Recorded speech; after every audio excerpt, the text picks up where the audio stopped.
कहते हैं जी आप अदालतों का दरवाजा नहीं खटखटाते। मैंने कहा वो अदालतें जो ताकतवरों की तवाइफे हैं उन अदालतों की बात करते हो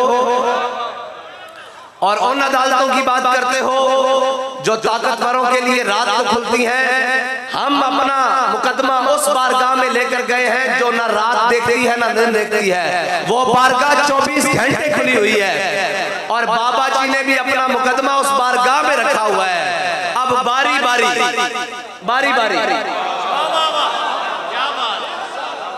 भाई इतना ही पूछना सी कि बाबा जी आपके ऐसा कि वक्त आने पता लगेगा गद्दार कौन है। ते मैं पूछना सी कोई पता लग गया गद्दार कौन है?